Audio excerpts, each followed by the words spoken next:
Good evening, everybody, and welcome to the November 5th Moscow City Council regular meeting. Gina? Good evening, everybody. Please stand and join us in the Pledge of Allegiance. I pledge allegiance to the flag of the United States of America and to the republic for which it stands, one nation, under God, indivisible, with liberty and justice for all. Thank you, Gina. Welcome. And now it is my pleasure to read a proclamation on Veterans Day and Military and Veterans Week proclamation, ladies and gentlemen. Whereas November 11th is the 100th anniversary of the armistice signed by the Allies and the Germans in 1918, which ended World War I after 4 years of conflict. And whereas President Woodrow Wilson issued the first Armistice Day proclamation in November of 1919 and set the tone for future observations by observing that, to us in America, the reflections of Armistice Day will be filled with solemn pride in the heroism of those who died in this country's service, and with gratitude for victory, both because of the thing from which it has freed us and because of the opportunity it has given America to show her sympathy with peace and justice in the councils of the nation. And whereas the name was changed from Armistice Day to Veterans Day by an act of Congress in 1954, when then President Eisenhower called on citizens to observe the day in honor of all who served in America's wars through the years. And whereas more than 131,000 veterans of our nation's military reside in Idaho, and almost 5,000 of them live in our area. And whereas our nation is indebted to the servicemen and women who have made great sacrifices, endured long absences from loved ones, and suffered injury or death to protect our homes and families. And whereas local organizations, businesses, and the University of Idaho have committed their time and involvement towards numerous tributes and celebration in honor of our service men and women.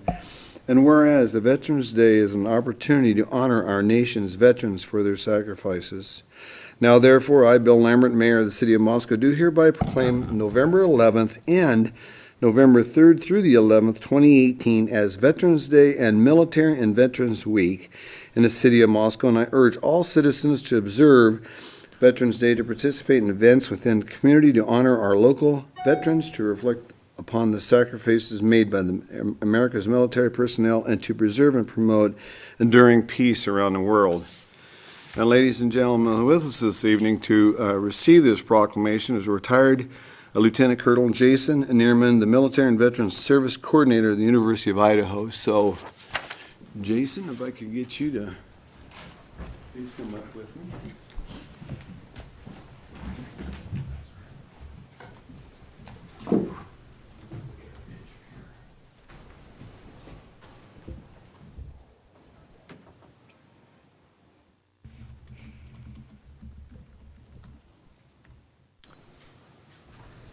Thank you.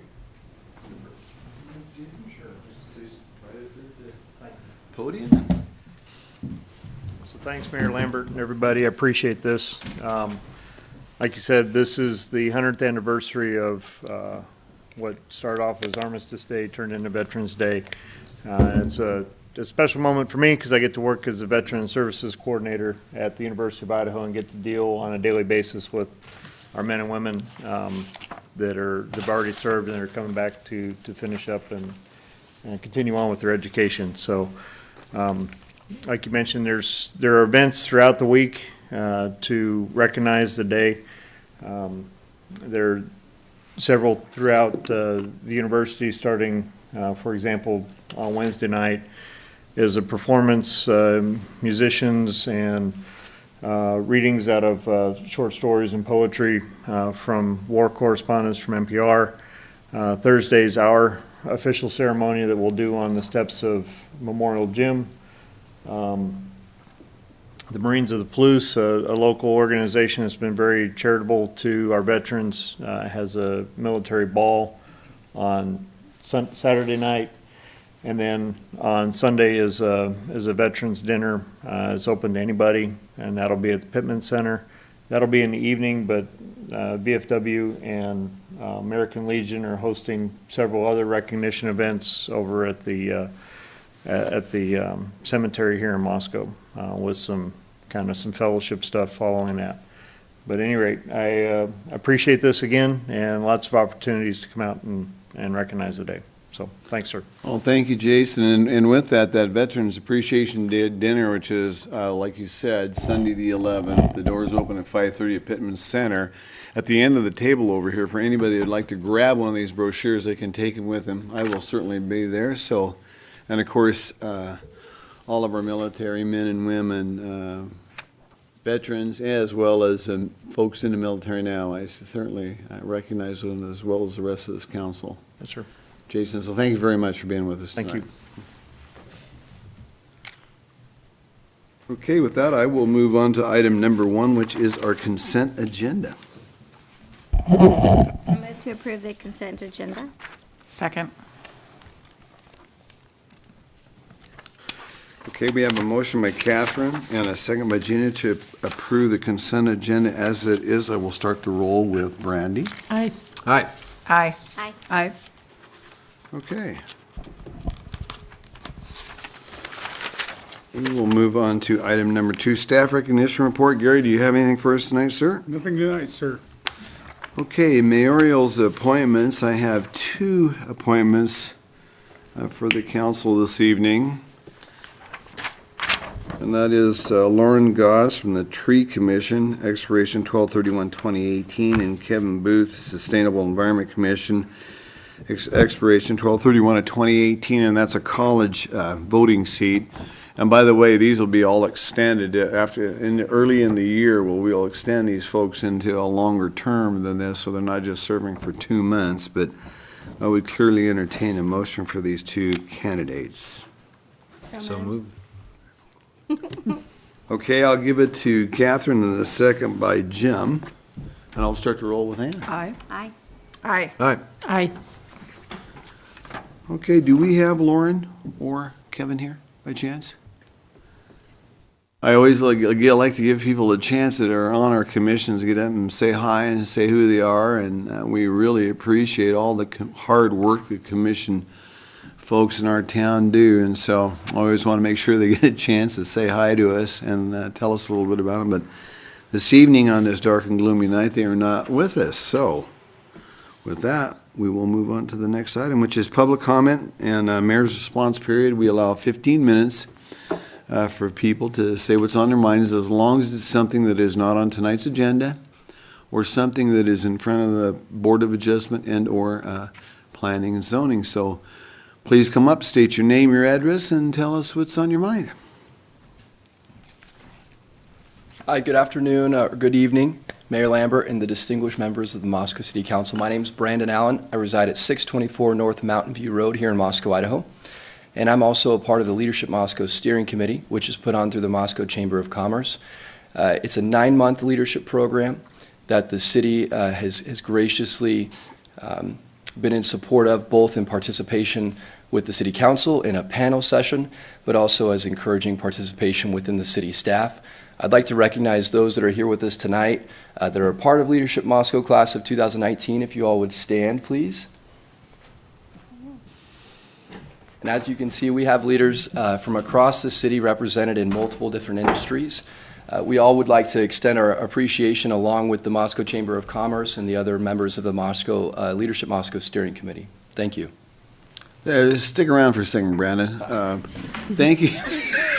I don't let this guy go for a minute. Thank you for the leadership roles that each one of you play. And I'm going to get a chance to address your group on Thursday, which I always look forward to, telling my bent and my take on leadership and the direction that I took in my career and stuff. So I like to put those words to other people so they can see what I had personally done. But with Brandon here too, Brandon has many roles. He graduated last year from the leadership class, and he is also my advisor for my Mayor's Youth Advisory Council. So Brandon is an integral part in that, helping us get these young men and women in the high school together to get them to do some things. So we're looking very forward to that. That's a very exciting thing. Anyway, I wanted you to get a face out there of who you are, Brandon. I appreciate it. It's an honor to serve with you, Mr. Thank you. Mr. Mayor. Thank you.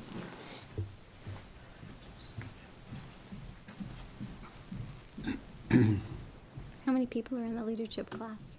Do you know? I'm not sure on the total leadership class. Usually it's about 10. Does that sound about right, Brandon? They're not all here this evening. There was 4. We got 2 city employees that are doing it, which is terrific. We do. This year's class, we're anticipating graduating over 20 Oh, students. wow. How many So- hours do you all put in?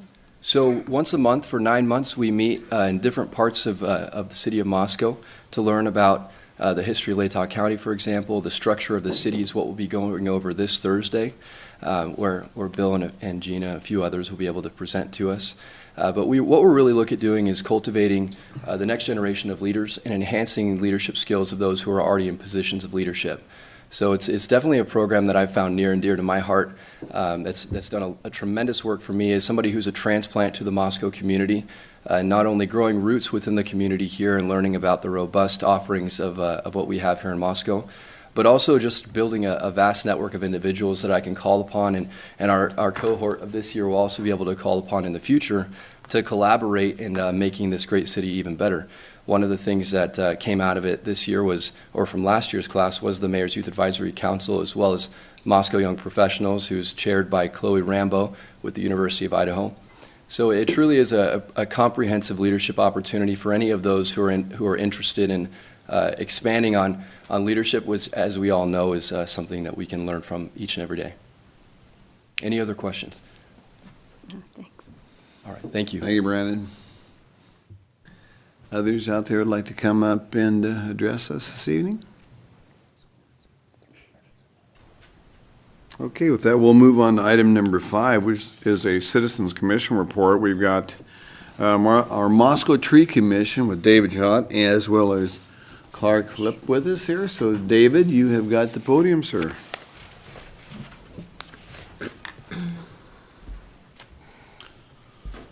Thank you, Mayor Lambert, members of City Council.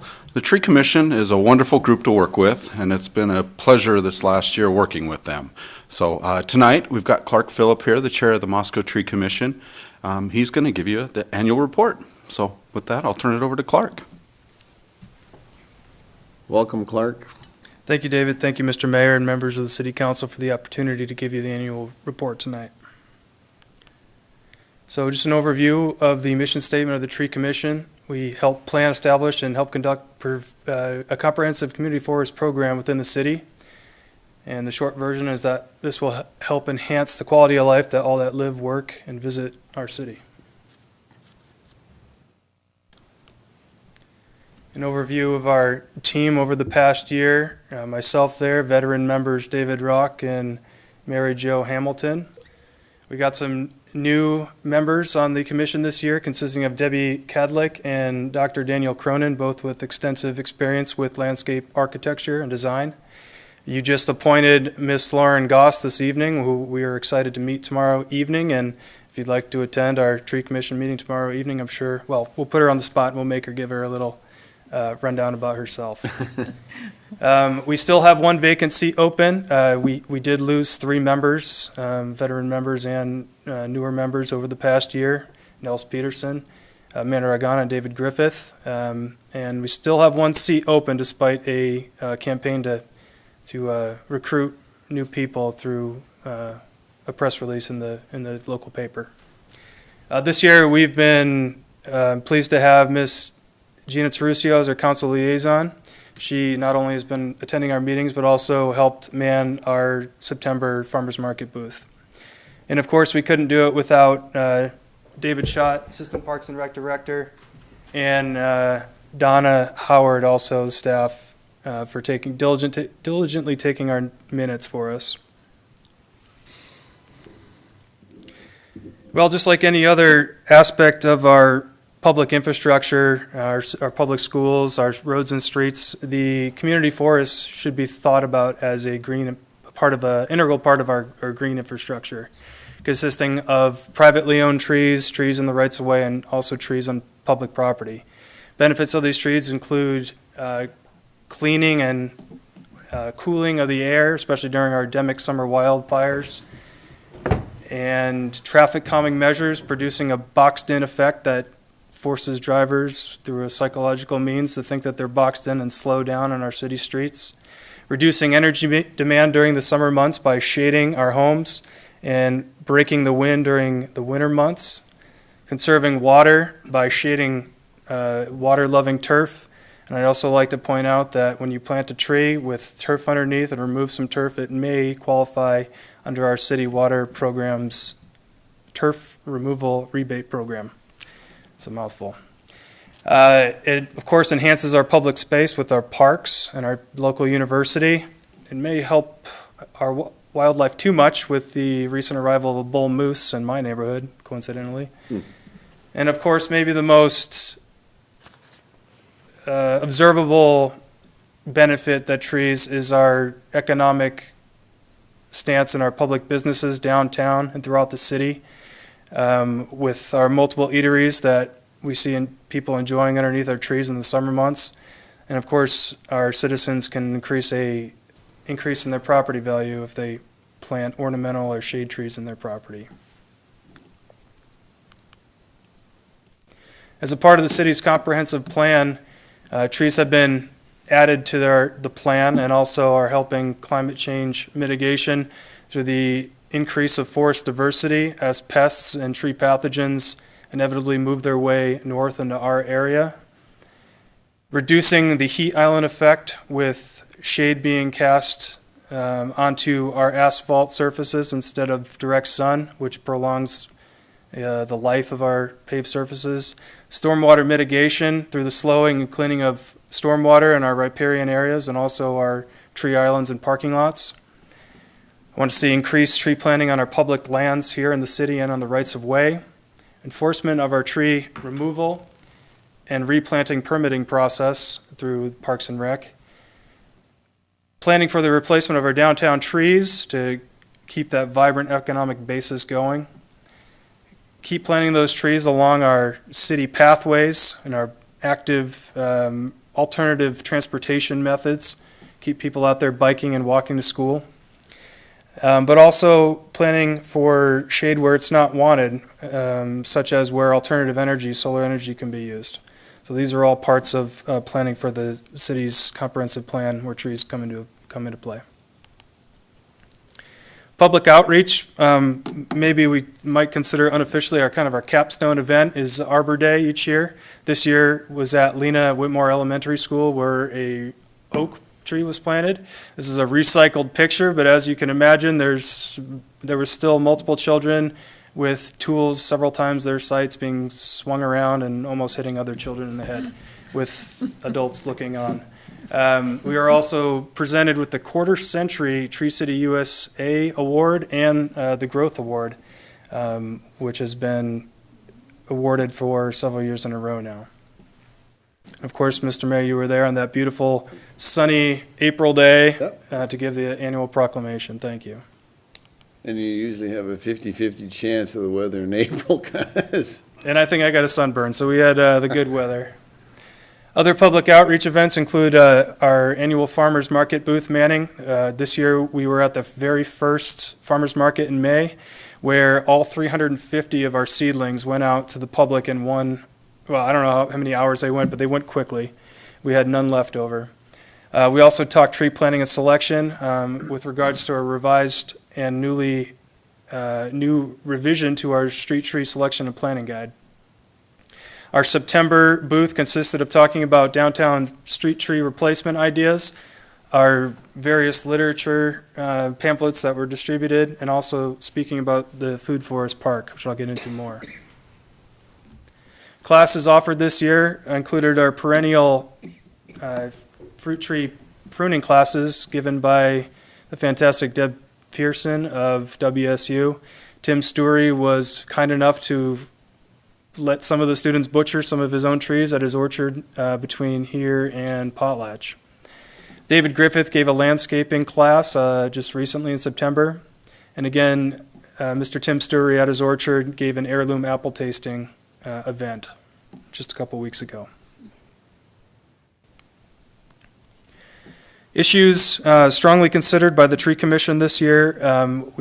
We focused on planning for the downtown street tree replacement, putting out quality tree classes and developing new ones, but of course the Food Forest Park was on everybody's mind quite a bit.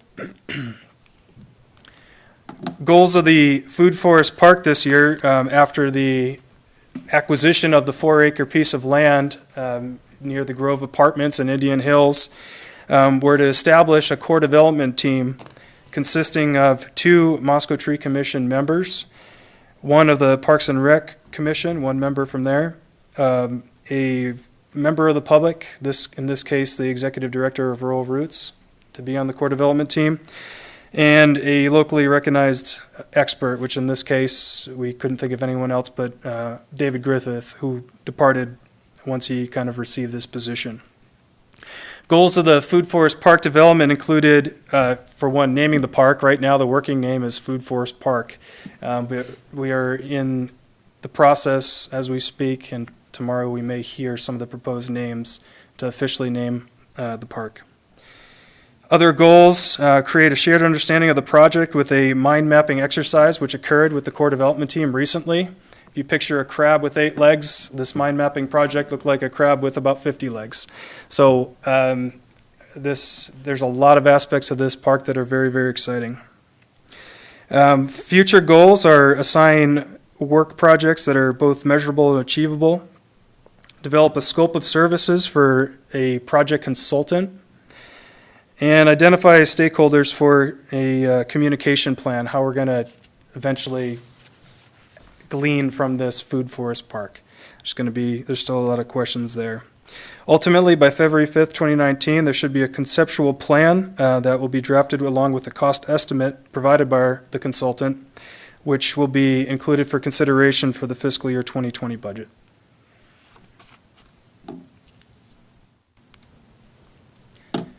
As always, there's works in progress. The Food Forest, of course, is going to be a legacy program, and the planning is, like I said, very important and ongoing.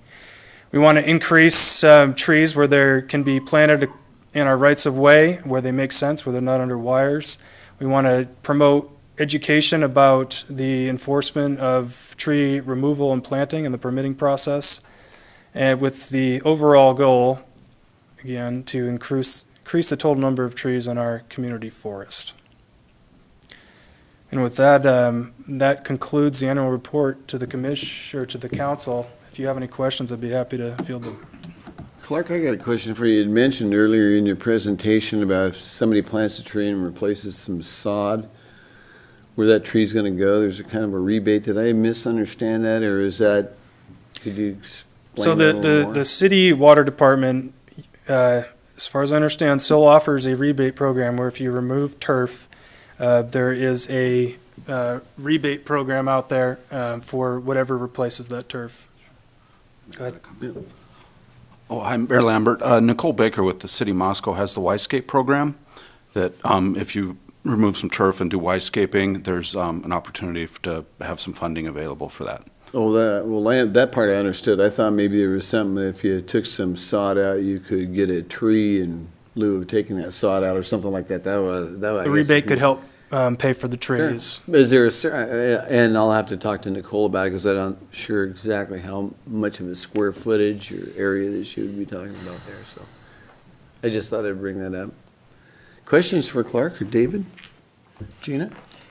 Would you tell us about your street tree guide? I have to really think slowly and enunciate. Street tree guide. The revised street tree guide, I'm not sure when the last revision came out. However, the trees that are in the book were revised for drought tolerance, cultivars that are suited for our area. There's also some icons kind of put into the street tree guide, which kind of catch people's eye for are they favorable for planting under power lines so they only reach a certain height? Do they attract pollinators, or they attract birds? They are organized a little bit better this time by height and size. And I can't remember now if there's information for local sources. However, we are trying to kind of proof what's in the street tree guide with what's available from our local nurseries. Question. Mine has to do with, you know how sometimes shrubs become trees because people don't prune or. Of course. Yeah. So do you have information about particular varieties of shrubs that are tree-like in the manual? We have more trees than shrubs in the manual, but if there's a question, we can always field a question through our email. And through our experienced staff, propose a good shrub for a good spot. Thank you. Well, thank you very much, Clark, and of course, as usual, thank you for being on that commission and the hard work. I know David's back there in the back, and he's been on there for a number of years, and of course, he's been a past chair as well, so thanks for all the work you guys do, men and women. It's great. Thank you, Mr. Mayor. Thank you, members of the council. Okay, with that, we'll move on to item number 6, which is A Street Reconstruction Stage 2 State Local Agreement. Les McDonald will be presenting for us. Good evening, Les. Good evening.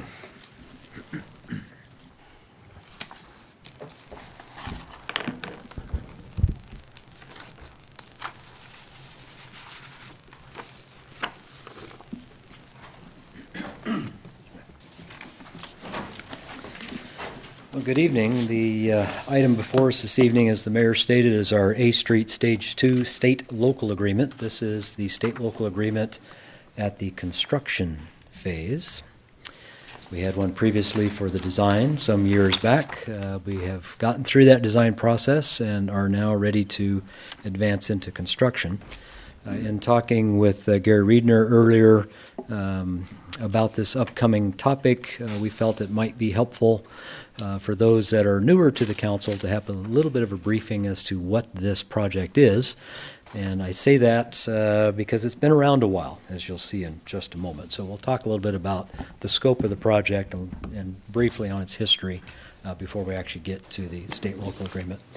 This is a PowerPoint slide that was developed, I think, in about 1999, if I remember correctly, by David Klatt, who was one of our engineering technicians at the time. This was part of the original package that was used in talking about the project at that time. What you see there in green, it's very light, but is showing that area of A Street that is within the project boundaries. At that time, the boundary was anticipated to go all the way east to the Jackson Street intersection. The project funding was not available for that, so it has been scaled back over the last couple of decades, if you will. This was a map aerial from that time as well, and this actually shows the section that is within the footprint of the project today. Starting here on, this is A Street running east-west. The very east end of the Phase 1 work ends right there at that little sidewalk you can just see. And we'll continue on through the Line Street intersection to Home Street intersection, which is just right over here. This is, of course, Line and Circle Drive. So those were some of the archaeological excavations on exhibits at the time. I also tracked this guy, which was something that David put together, and the text here is a little hard to read, but essentially it was an A Street timeline that was put together in early 2001. And the important one right at the bottom was scheduled project to bid October 2004. It's been a couple of months past that, but we're getting close. So it was interesting. I bring this up because this is a project that has been around a long time. It has received a certain amount of reputation with the funding agencies, Idaho Transportation Department originally, and Local Highway Technical Advisory Committee, LTAC, more recently, as being the oldest one in the system, to the point of having a number, actually, that was on the draft state local agreement, that when we sent it back for revisions of the agreement, they decided to change the project number so it could actually work with the current system. So it's been around a while, and it has languished as much as anything just due to lack of funding in the grant program. The city has done what it has needed to do over the years, gone through the design, gone through the right-of-way acquisitions, done the environmental, done the historical, all of those good things, gone back and updated some of those as the years have gone by, but it's really been awaiting funding.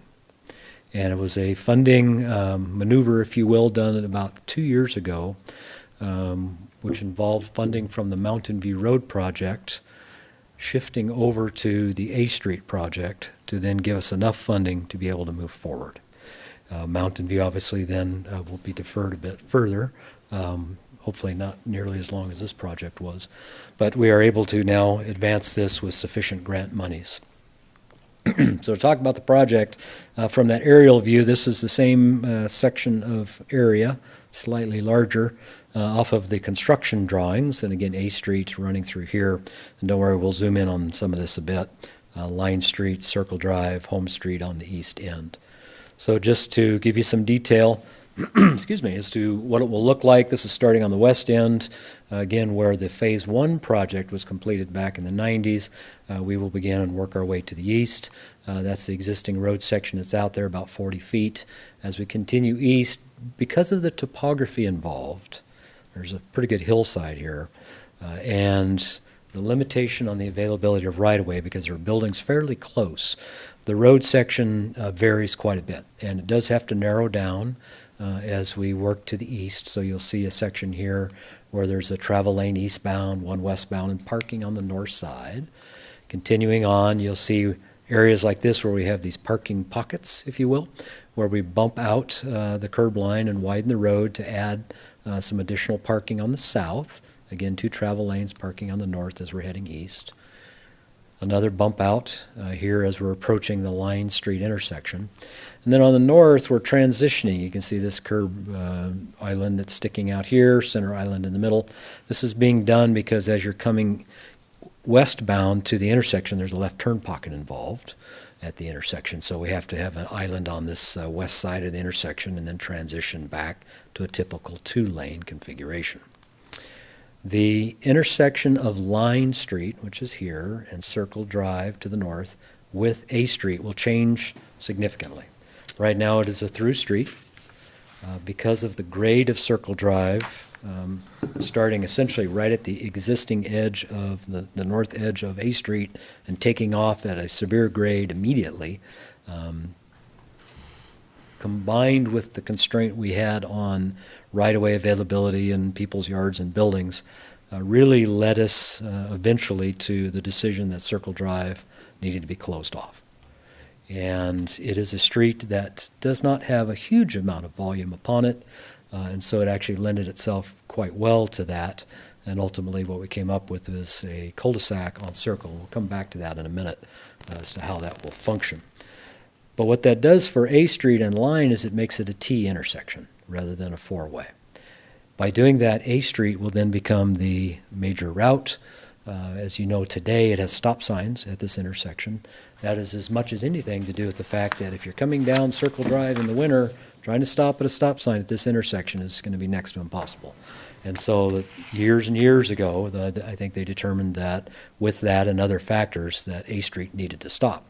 Well, A Street is a minor arterial, so it really shouldn't stop. It's designed to carry traffic volume, and it's one of really only 2 east-west connectors that we have in this part of town that are not going through campus. And so it's an important east-west corridor, and we want to make sure it carries the volume that it should and does so appropriately. So with this configuration, there will be no stop signs on A Street through here. Line Street, which also is a fairly major carrying roadway in terms of capacity, does see a lot of traffic coming from the university in the evenings, making that right-hand turn onto A Street to go to the east, to the northern part of the city or the northeast quadrant. We also see in the morning a fair bit of traffic coming that wants to turn and go south into campus. So this is set up to accommodate that. We actually have here a free right turn lane. So coming online, you'll make there's no stop sign here. You just have a free right into your own lane heading eastbound, parallel to the other eastbound lane it's coming through. Then there's a left turn pocket to go south, and then there's the through lane continuing west. If you want to make a left onto A, you will have a stop sign here and a stop bar to make that left turn.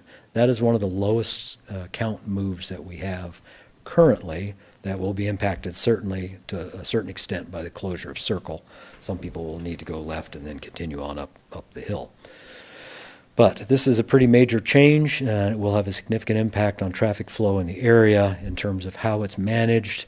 The fact that this right turn is a free right turn and then a merge as you continue to the east We're hoping that we'll be able to accommodate the variation of traffic volumes that we see throughout the course of the day, and essentially two fairly heavy legs of traffic coming eastbound in the evening and north to east also in the evening, and then to emerge as you continue further to the east, which is what happens essentially right in here as you approach the Home Street intersection. Okay, you can see again the road is narrowing a bit. That center island had begun for the left turn pocket. Just saw some lightning outside of our window. And then as we continue on past home, again, the road narrows a little further to match what's existing. Parking begins again on the north side, which is what is out there today. Online, so this is State Highway 8. We're looking north to the right of the screen. This is a Line Street, the signalized intersection here where we currently have 3 lanes, including a left turn pocket. That will remain. You can see these little squares represent the traffic detectors for the signal for vehicles coming to the intersection. And then as we continue north and up the hill, this is where we get to that free right turn onto A. There's the left turn pocket onto A, and then the southbound. This particular stretch of Line Street will see a lot of change in vertical elevation. So in the areas down here, you're going to see quite a bit of gain in elevation. It will be a higher roadway. We've been working for years with the adjacent property owners on driveways, particularly the one back of the credit union here that they installed a little while ago, to make sure it's elevated sufficiently so that when this road gets constructed, then it's going to match. Okay? In other areas, we'll need to do a little more extensive driveway work to make sure all that ties in. As you approach the intersection of A Street itself, A Street will be lowered by several feet. And that's done so that we can lessen the grade as we approach this intersection, particularly for this left turn pocket. So it's not quite as steep as it is today. So the grades will be more gentle from the highway up to the A Street intersection. Then on the north side is the Circle Drive. Again, it's now converted into a cul-de-sac rather than coming all the way through. You'll see things like this, which are fairly extensive stairways all the way along this job. These walls that run along the north side of this are substantial in height. They're anywhere from 6 to up to 12 feet at their highest point. So these are pretty significant. That required that we install stairs up into these yards. So some of them already have stairs, but they perhaps will be extended beyond what they have been historically. In order to address folks getting in and out of here, because there are driveways, there's an alley here, driveway here, another alley down here. This is a pretty steep road, and as you know, in the winter, it's challenging. People historically have gone down. Well, they won't be able to do that now. So what this represents in this cross-hatched area right here is a heat coil system that'll be under the street. So this will be a melted section of pavement, melted section of snow, off of the pavement in the winter months. So that will help with dealing with any icing or snow buildup for those folks that are needing to get out of this cul-de-sac. And it's built up to, or will be built up to this point where the alley here is at grade, pretty level, and runs on over to the east to Home Street. So that would be the alternative way out in the event that snow conditions are bad on up Circle Drive. You'll be able to get up to the alley and then continue east to Home. And Ann has a question. Yeah, quick question for you. I'm wondering who's going to maintain the staircases in the winter. If there are on city sidewalk systems, well, sidewalks in front of homes are to be maintained by the homeowners. It's not an uncommon situation for us when there are significant stairways on path systems or cut-throughs between neighborhoods that the city does on occasion close those if it becomes a problem with icing, right? And so I could see that happening in a location like this where it is quite a bit of stairs. The other staircases are just entrances into homes, so those would be the responsibility of those homeowners for access to their own properties. Okay, thank you. So that's the general layout of the project. As I say, it's something that's been in the works a long time. Designs have been completed, right-of-way has been acquired, all of the other various phases have been completed. I saw another question. It is a question. Is it okay to ask you a question? Because it's been so long, and the city's changed with the idea of having more of the bike paths that you've worked on. Are you then the next part is trying to figure out how to do that on top of these designs. Seems like this would be a good spot not to have a bike pass. Yeah, Because we're doing them through Highway A, which has got both sides of it, and as well as bike shows coming up adjacent streets for people getting to. It would be a disaster, in my view, to have them right through this intersection. Yeah, this particular section of A Street is not proposed to have bicycles. It's not, or bicycle lanes, I should say. It is not called out as a bike route on the 2016 bike plan. Part of that was because we knew we were going to be very challenged to try to install bike lanes here. I mentioned those retaining walls. Those are necessary just to make the grades work. Any added width to the roadway makes those walls just that much bigger, that much more expensive. The alternative for bike lanes or bike routes here is, as the mayor mentioned, State 8 or 3rd Street and 6th Street to the south. But we're also working on the connection through what is the Dumas Seed property from First through to the new park, and then continuing west over to Llewellyn, with the ability, we hope, to then connect over to the non-highway section of 3rd Street past the park out to West Park Elementary in that area. So that would be a preferred route, I think, for most, once we can get that established. Thanks. A little bit further to the east, there are some sections of A that would have bike lane just briefly for some connections. Okay. So that brings us to our topic this evening, which is the state-local agreement. And the agreement that was in your packet was a draft version that we received about 3 weeks ago, actually. There was some language within that agreement that administration and legal and public works had some problems with, so we requested revisions of the state. That is an unusual step. State-local agreements with the state of Idaho generally are kind of set in stone. It's the standard format, they use it all the time. Getting them to change it is a difficult process. I do want to mention that the local highway technical assistance, LTAC folks, Heather Parker in particular, just hounded ITD's legal office to get this contract revised.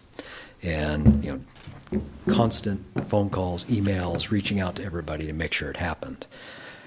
Unfortunately, it didn't arrive in time for the packet, but it did come late Friday afternoon from ITD via LTAC. So the version that is on the podium when you came in tonight is the corrected version. So it addresses the language that we wanted to have put into that state-local contract.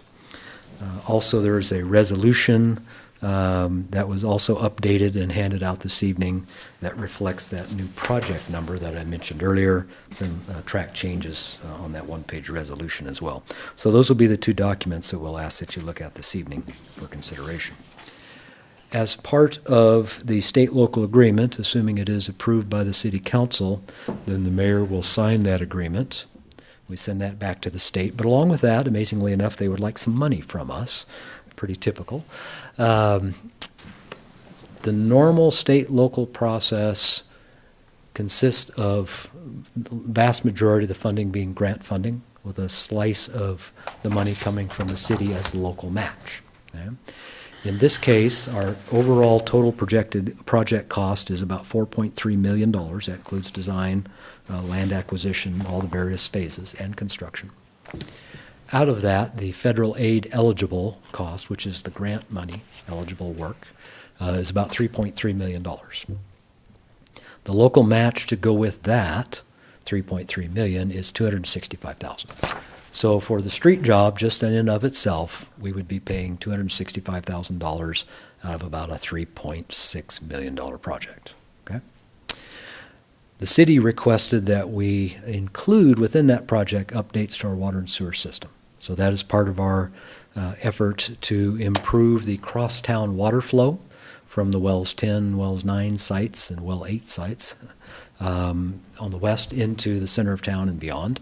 So the project includes 16-inch water mains in A Street and in Line. and then also to update and basically replace very old sewer systems that are also in this footprint.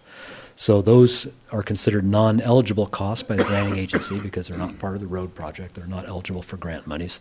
So the city will be paying for those water and sewer improvements out of our water and sewer capital funds. So about $700,000, a little over $700,000 for that. So those three funding sources, if you will make up the $4.3 million for the overall project cost. The estimated construction cost is about $3 million. A little while ago, I mentioned the Mountain View Road funding coming over to assist in the A Street funding package. So that again occurred a couple of years ago. The one challenge that came with that is that the A Street project was in the fiscal year 19 program. The Mountain View project was in the fiscal year 20 program. ITD needs all the money in order to take the project out to bid. They cannot advance fiscal year 20 funding into 19 because it's not here yet. It's released from the federal government in their 20 fiscal year. And so there's a funding gap, if you will, and they look to the city as the local sponsor to fulfill that gap in the interim. And so with that, the city would be making a prepayment in the amount of $1,264,000. And that is spelled out in the state-local agreement. It is also spelled out in that agreement that once the fiscal year 20 monies are released by the federal government to the state of Idaho and put into the Idaho program, then we would be eligible to receive that money back from that fiscal year 20 grant supply. So this $1.2 million is a prepayment for the project, so it can be advertised, put out to bid, and proceed into construction in the 19th construction year. And then as those 20 monies become available through the system, which will probably be sometime late 2019, so about a year or so, maybe a little bit longer from now, then we should see that money come back to us, because then they'll have the grant money in hand for fiscal year 20. So with that, the payment from the city then will consist of the local match, the $265,000, the non-eligible cost, $713,000, and then the prepayment of $1.2 million. So overall total is just a bit over $2 million, $2.1 million that we will be transferring to the state, so they have money in hand to proceed with this project. And the next item on the agenda this evening deals with the source of that $1.2 million that Gary Reedner will address as we get to that next. And that's what I have. So if you have questions on this, I will try to answer those for you. Questions for Les? Do you have something, Brandon? Just so when does that have to go out, that payment, those three amounts? Once the agreement is signed by the mayor, which presumably would be tomorrow, then we will send the signed agreement back to the state and we will issue a payment to the state. So yet this week is what I would envision. Other questions for Les?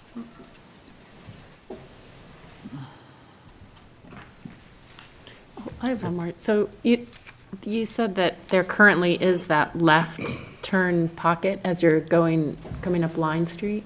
Is that correct? Did you say that? Existing today? Yes. No, it's just Okay. a two-lane roadway, and there's no left turn pocket Okay. on Line. And It'll only be so- developed once that part's done, once that intersection's done. Yeah. And it's hard to tell from the flat pictures, but presumably, I mean, the visibility will be fine with the little island thing that you have, and eventually there will be a break in that traffic, so you actually could turn left based on the counts that you've done on A Street. Yeah, part of the reason for flattening the grade as you approach that intersection, and essentially that brings the northbound vehicle higher in relation to A Street than where you are today. And so part of the intent of that is to help the visibility for east-west traffic for somebody that's at that stop waiting to turn left.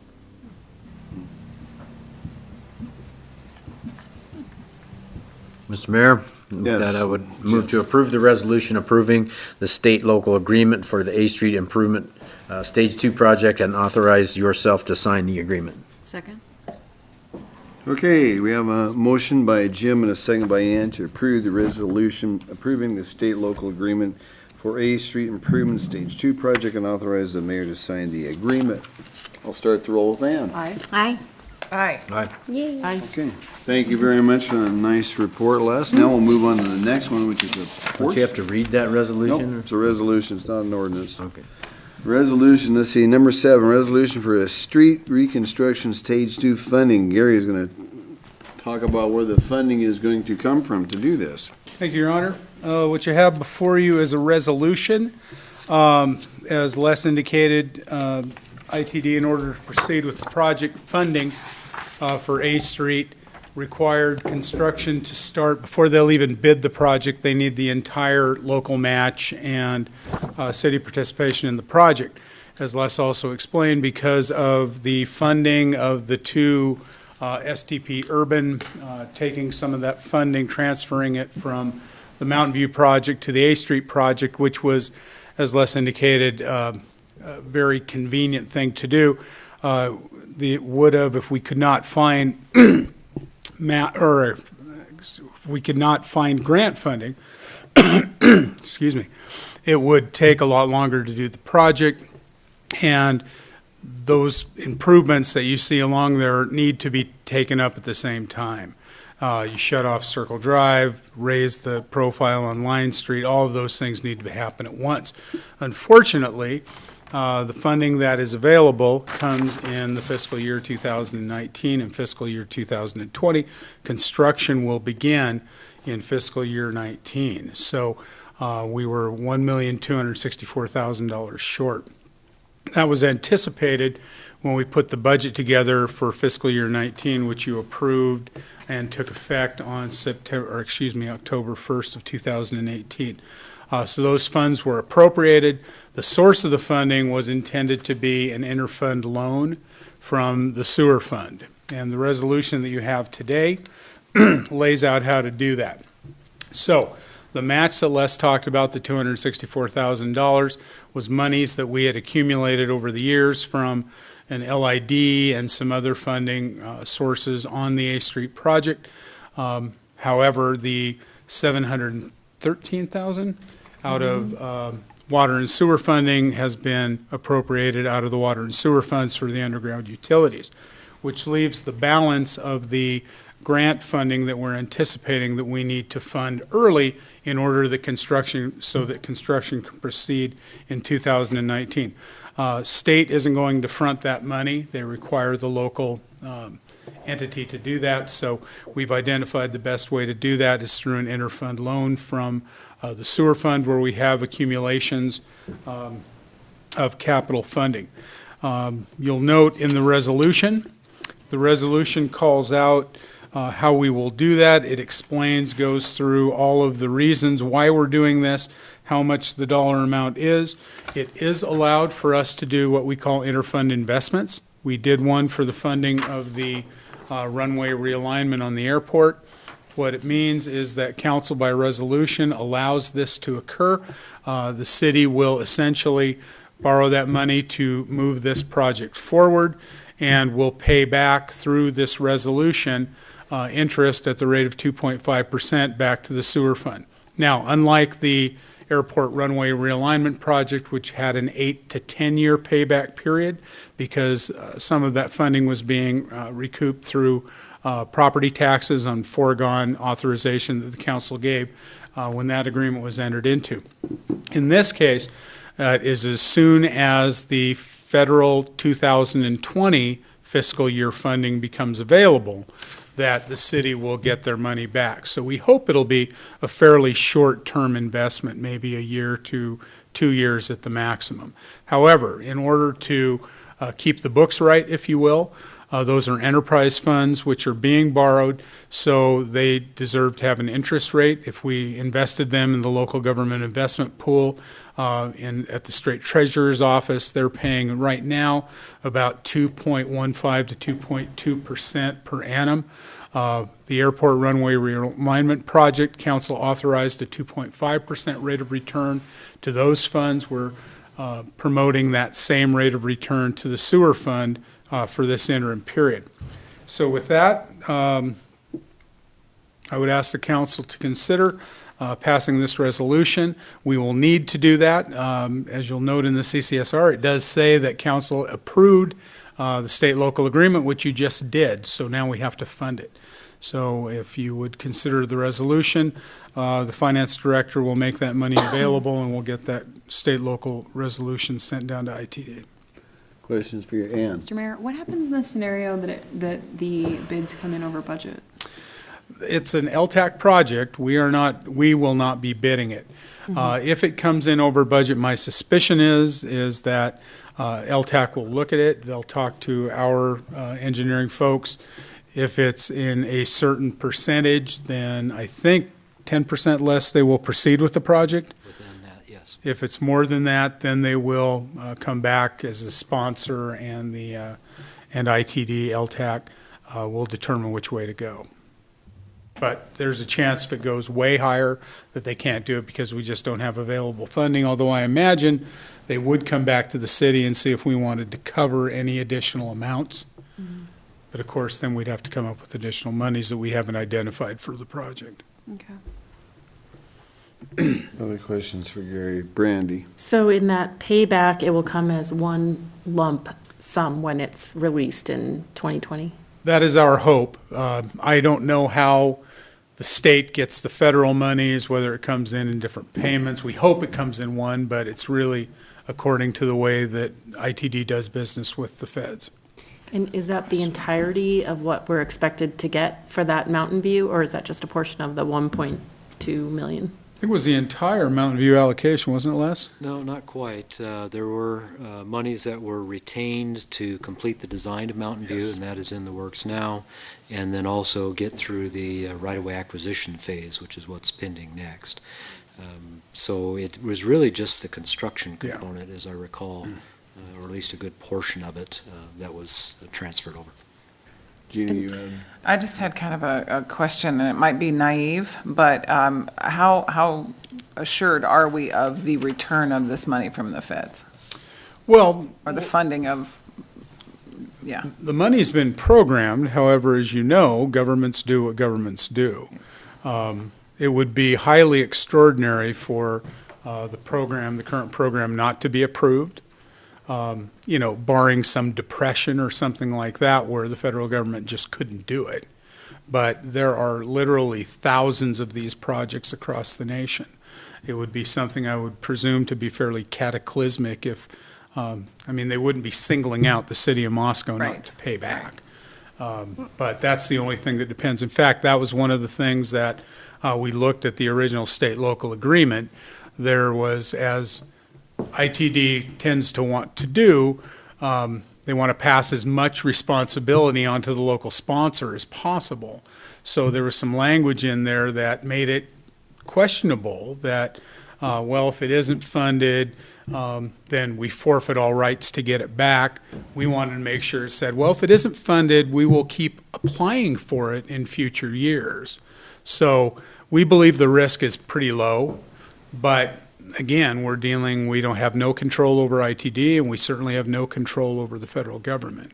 I want to make a comment, too, about this project. Les showed a screen up there. It started back in 2001, and I'll tell you what, it actually started back in the 80s. This thing has been talked about for 30 years that I know of personally. In 2001, I was on planning and zoning, and it was kind of the hoopty-law that, boy, we're going to finally get this thing done, and that was here we are 18 years ago, for crying out loud. I didn't have any gray hair back in them days, or grandkids, of course. But so this would be kind of a nice thing to finally see getting taken care of, because, man, as A Street grew out, and Jim and those of us that have lived here for a number of years have seen it, because at one time there wasn't anything beyond there. But, man, this has been something that's worthwhile. If I may chime in as well.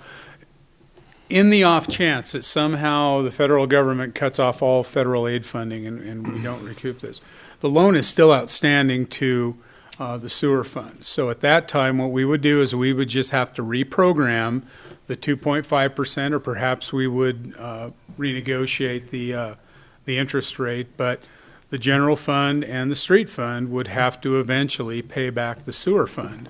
because it's an enterprise fund. The obligation doesn't go away. There's no chance the sewer fund is going to have to pay this money, or they're just going to get stiffed for it. The street fund, and we'll just have to put that in our program. We hope that won't happen, of course, but the street fund, as you know, is heavily subsidized by the general fund as well. So the enterprise fund will get paid back, hopefully through the federal aid funds, predictably through the federal aid funds, but even if that doesn't happen, we have a continuing obligation to the sewer fund.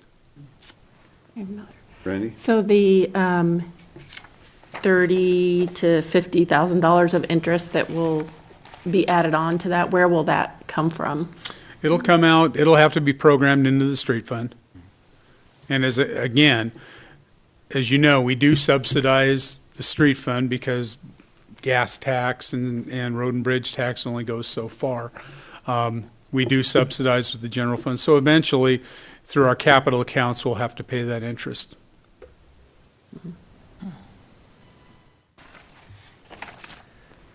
Okay. I move to approve the resolution authorizing the finance director to purchase interfund investments for $1,264,000 for the purpose of funding the A Street Reconstruction Stage 2 project from the City Sewer Enterprise Fund without interruption of city operations or capital improvement plans. Second. Okay. We have a motion by Catherine and a second by Gina to approve the resolution authorizing the finance director to purchase interfund investments of $1.264 million for the purpose of funding the A Street Reconstruction Stage 2 project from the City Sewer Enterprise Fund without interruption of the city operations or capital improvement plans. Start to roll with Brandy. I have one more question. Okay. Just for discussion. So, I mean, this must be the case, but just to be sure, there is no problem not using that Mountain View money for the Mountain View project? No, in fact, it was authorized by LTAC and ITD. Okay. We can't just unilaterally change it. We have to go, if we get an allocation or a grant funding somewhere, we want to shift that, we have to go back and request that from And the that's already funding entity. occurred and it's been approved? Okay. Awesome. All right, I'm ready to vote. Okay. Say aye. Aye. Aye. Thank you, Jim. Aye. Okay, so be it. It is done. Thank you, Gary. We'll move on to item number 8 with your self-funding employee health insurance report. Gary's got a report for us on this. Thank you. Brief report, I think, but. Yeah, I'll keep it as brief as I possibly can. We are proceeding. We've presented to both, I believe, the Administrative Committee and City Council previously. The Murray Group came down and presented a proposal vetted out through city staff to self-fund our employee health benefits. It's something that City of Lewiston has been doing for years. City of Burley did it for many years. I believe a couple of other cities in our region are beginning to look at it as well. The idea is to move forward with self-funding. We do it, we insure ourselves. It's a very long process how it happens, but essentially we are insuring at a higher level. So we're administering the program ourselves. We do have stop-loss benefits and those sorts of things, but the idea is to allow us, and it has to be submitted in an application to the Department of Insurance to be able to do that. There are some financial provisions to that. We have to set up an employee benefits trust. We have already stepped to do that. Trustees have been selected. Those trustees are a representative of the Human Resources Department, Jen Piffner, our current director. Sarah Banks, who is our finance director, is a trustee. And lastly, Scott Bontrager, who is our assistant city engineer, will be the 3 trustees of the Employee Benefits Trust. What happens is that the trust will be funded both by a one-time surplus, because you have to have a certain amount of money in case things go south. And when we bring it back to the council for final approval, we'll have the financial plan for that. But as the city pays employee benefits, instead of paying them to an insurance company, Regents, they pay them to the Employee Benefits Trust. The trust then we will have a contract, the city will have a contract with Regents to administer the health benefits, not as an insurance company, but as assistance to our employee benefits trust. So what it does is it cuts down a lot of the administrative and profits that an insurance company would take, allowing us hopefully to have a more sustainable premium in the future. Again, I'm not doing it justice in this couple of seconds, but I wanted to give you an update because as I said, the trust has been formed, trustees have been selected. The application to the Department of Insurance has been submitted. It's in the process right now. There's a $500 fee for that. We did all this pursuant to some actuarial data that was developed. We intended to launch this, bring it to the council for approval and launch this January 1. Because of some delays in getting the information, it will likely be March 1st. So we're having to update some of the actuarial data, and that's required by the Department of Insurance. So that's why we're not launching on January 1 as we had originally anticipated. We did indicate that when we came back, after everything was set up, Department of Insurance approved the application, meaning the council is then free to designate this program, that Murray Group will come down. You'll get the full-blown presentation at that time, and council will be asked to approve or to not approve. As I said, actuarial data is currently being updated. We do have to come up with a surplus funding for the Employee Benefits Trust. That's in the amount of $432,000, as I indicated again.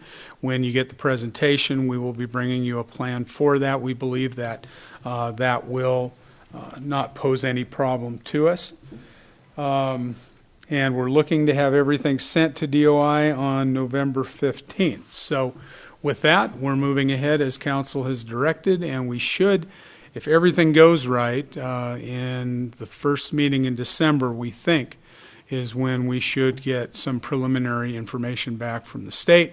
Maybe a little later than that, but that's when we'll come in and ask for council's authority to move ahead. Any questions?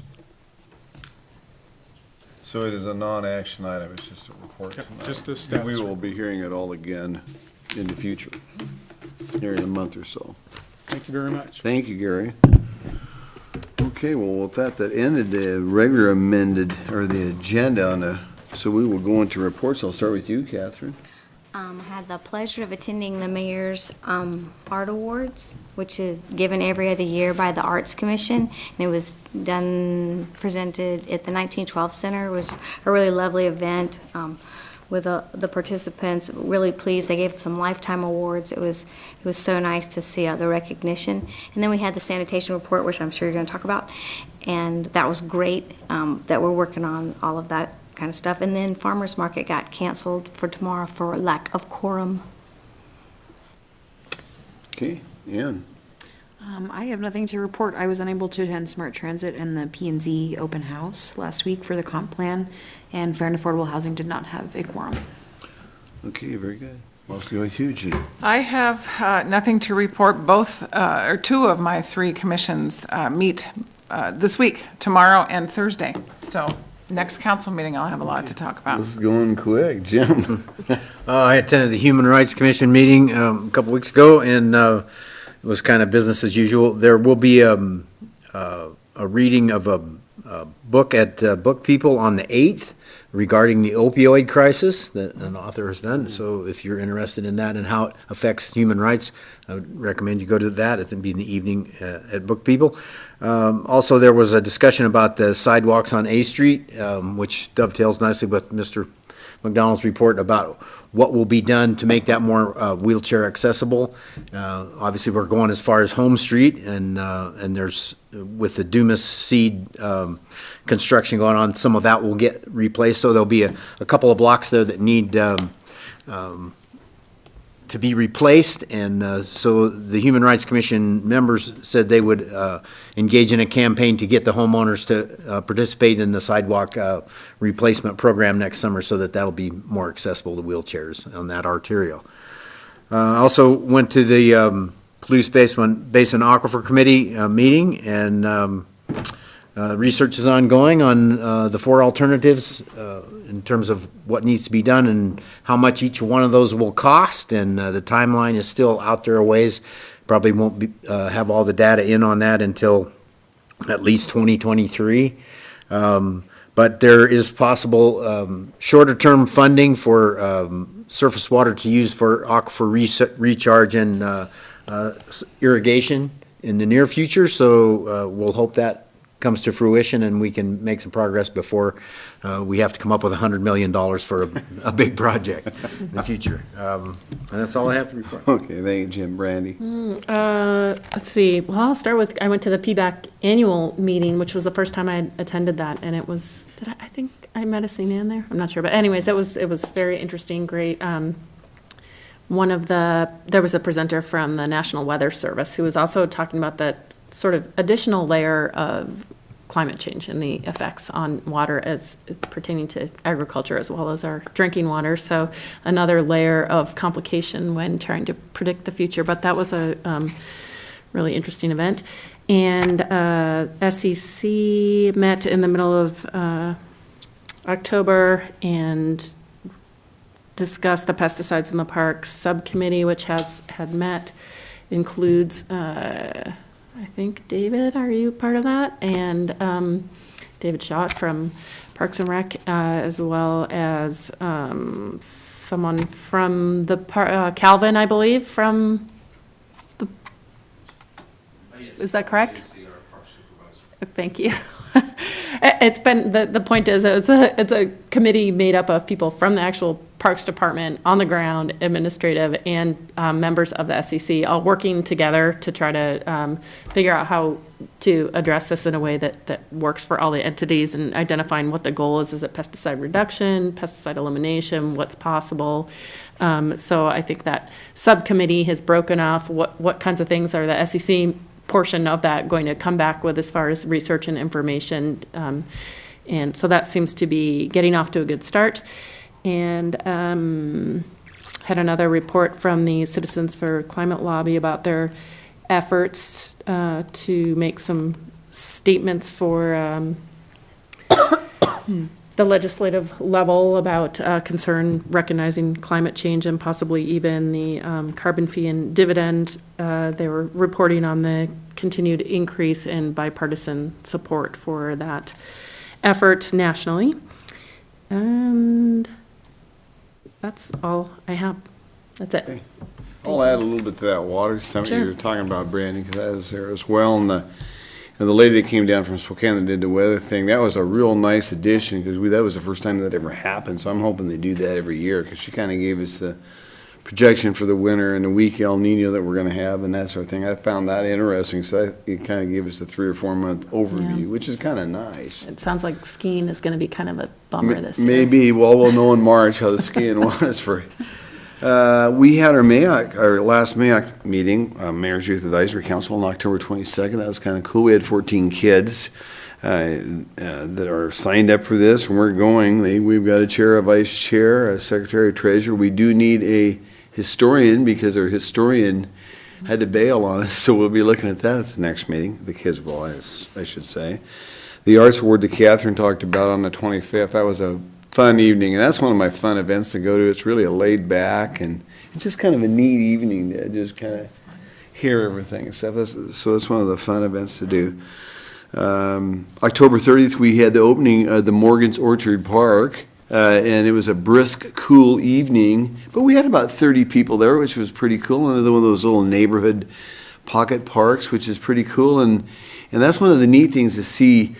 Those many people in a neighborhood like that come out because it's their park, and that's kind of the cool thing about on these new developments that we're doing. So that was a fun evening, just kind of a fun thing. And they had hot spiced apple cider, which was kind of cool because it was brisk that evening. But that was a lot of fun.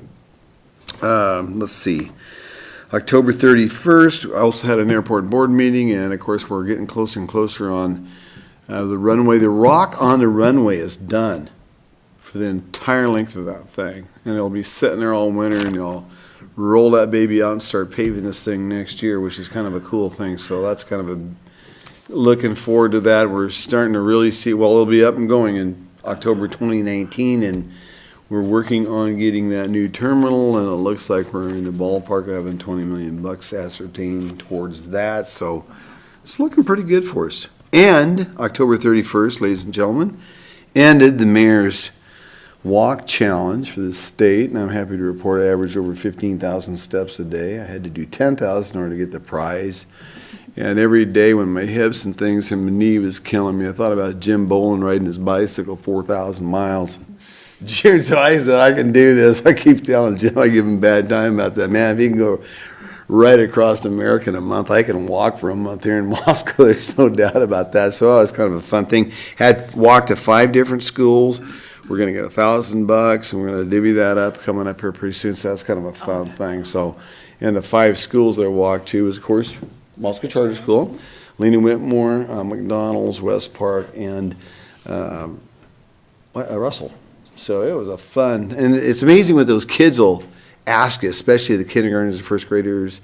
They'll ask you things like, do you know the President of the United States? Do you live in a White House? Which I do live in a White House, but it's not the kind of White House they're thinking of. Same White House I've lived in for 26 years, but it's a fun thing. And with that, for an ending note, I will remind everybody, vote tomorrow. Tomorrow's election day. So vote, everybody. We got to do this. We got to make sure you get out and vote early. Gary, do you have any reports for us? Only just wanted to report that our usual city-county Moscow School District UI breakfast meeting will not be taking place on Wednesday in deference to those who will be up late watching returns of the election. So it will be in a week. We'll do that on the 14th. Following week. Yes, at 7 a.m. at the Wallace Complex. Get back So, to usual.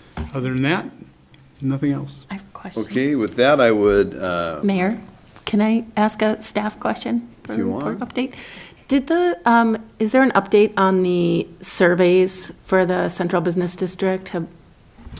Yeah, the update was we had purchased both the business list and the residence list. That went out. I believe Ann asked Jen about that, and maybe you could update. Yeah, I believe she had said that the responses would be back in December, and we would talk about them sometime in January. So they have gone out? I don't just think they've the gone, I list think of they're agenda. just about to go Okay. out, though. Yes. real close. All right, thank you. With that, I would entertain a motion to adjourn to executive session per Idaho Code 74-2061B, 1C, and 1F, and this meeting will not reconvene after the end of that executive session. So moved. Second. All in favor? Aye. Aye. Opposed? Okay, we will move to adjourn, move to executive session, 8:17, ladies and gentlemen.